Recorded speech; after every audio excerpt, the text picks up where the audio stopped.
Greg Barrett. Greg Barrett is an American author, freelance writer, public speaker, and former newspaper and wire journalist. He currently resides in Los Angeles, CA. Education and early career. He was born Gregory Lane Barrett in Bristol, Tennessee, on November 23, 1961.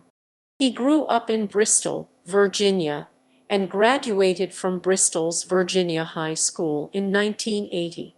He is a 1986 graduate of Virginia Commonwealth University in Richmond, Virginia. Prior to college, he was a factory worker at Burlington Industries in Bristol, TN. For more than 20 years in print journalism, he worked as a local, national, and foreign correspondent for, among others, the Augusta Chronicle, Georgia, the Charlotte Observer, North Carolina, the Honolulu Advertiser, the Gannett Company's GNS/USA Today Bureau in Washington, D.C., and for the Baltimore Sun. Books. His first nonfiction book, The Gospel of Father Joe, Revolutions and Revelations in the Slums of Bangkok, Wiley, 2008, is the story of Redemptorist Catholic priest Reverend Joseph H. Mayer, a native of Washington in the United States who lives and works in the portside slums of Bangkok, Thailand. For more than 3 decades, Father Joe and his nonprofit Human Development Foundation and Mercy Center helped relieve Bangkok's grinding poverty by constructing and managing more than 30 slum preschools, 4 orphanages, and 2 AIDS hospices, often without church sanction or legal permits. The Nautilus Book Awards honored The Gospel of Father Joe with a silver medal in 2009 in the category of Conscious Media Journalism Investigative Reporting. In June 2012, Barrett's narrative nonfiction book The Gospel of Rutba, War, Peace, and the Good Samaritan Story in Iraq was released by Orbis Books, a leading U.S. publisher of religious books and the publishing arm of the Maryknoll Fathers and Brothers. The book was edited by Orbis publisher Robert Ellsberg. In The Gospel of Rutba, Barrett tells the story of 3 U.S. Christian peacemakers who were injured in a bad car accident in Iraq during the U.S.-led bombing of that country in March 2003. He chronicles how the western desert town of Rutba, a Sunni majority town under heavy attack from the United States, turned the other cheek and cared for the injured Americans. Author-activist Shane Claiborne of Philadelphia's The Simple Way, Christian peacemaker teams veteran Cliff Kindy, and Mennonite pastor-activist Reverend Weldon Nisley. 3 days earlier, on March 26, 2003, Rutba's only hospital had been bombed by U.S. Army Special Forces. After rescuing, treating, and protecting the peacemakers, Rutba locals refused the Americans' effort to pay them. Dr. Farouk al-Dulaimi, the director of the hospital bombed 3 days earlier, asked for the Americans to do only one thing: go and tell the world about Rutba.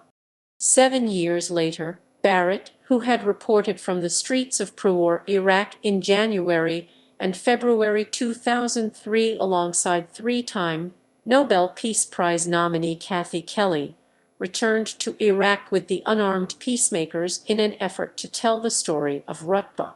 Archbishop Emeritus Reverend Desmond Tutu contributed the book's foreword, and The Simple Ways. Shane Claiborne, author of The Irresistible Revolution, Living as an Ordinary Radical, wrote its afterword. Foreign reporting. As a roving national and international correspondent based in the Washington, D.C. Bureau for GNS/USA Today, he was dispatched to Thailand in 2000 to report on the social and economic conditions that had precipitated UN protocols intended to combat sex trafficking. It was there that he discovered the humanitarian work of the Mercy Center and Reverend Joe Mayer. Barrett has also reported from Egypt, Jordan, Iraq, Israel, and the Palestinian territories. Kamehameha Schools and Bishop Estate investigation.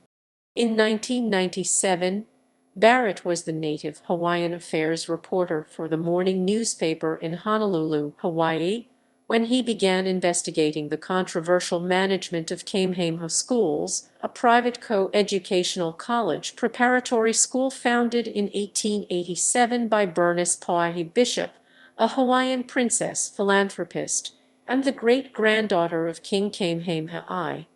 The Hawaiians' only school, formerly known as Kamehameha Schools/Bishop Estate or KSBE.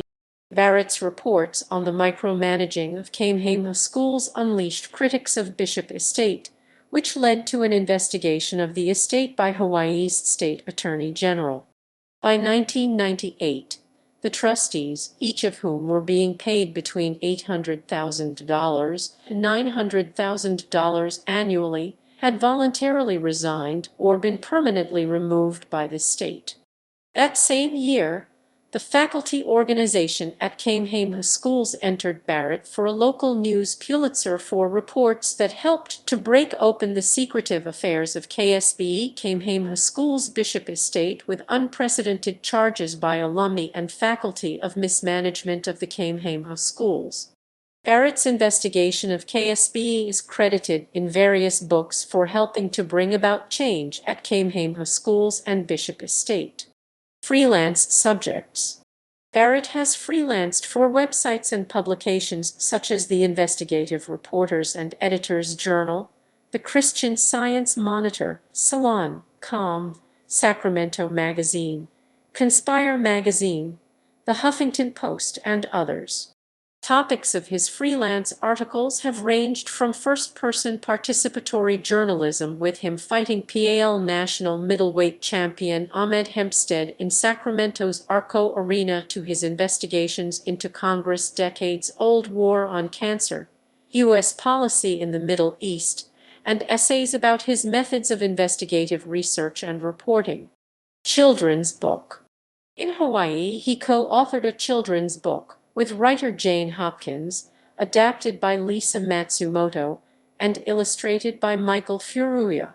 The book, Wailana the Waterbug Mutual Publishing, 1999, was inspired by the brief but inspiring life of 3-year-old leukemia victim Alana Dung. Proceeds from the book benefit the Alana Dung Research Foundation, a public charity founded by Alana's parents to help support medical research on terminal illnesses and to improve the quality of life for children. In 2000, Wailana the Waterbug won Hawaii's Ka Palapala Pauklo Award for Excellence in Children's Books. 1 year later, in July 2001, Hawaii's Ohia Productions transformed the book into the theater company's first large-scale musical titled On Dragonfly Wings. On page and stage, the metaphor of a waterbug's miraculous metamorphosis into a dragonfly is used to portray death as a beginning, not the end.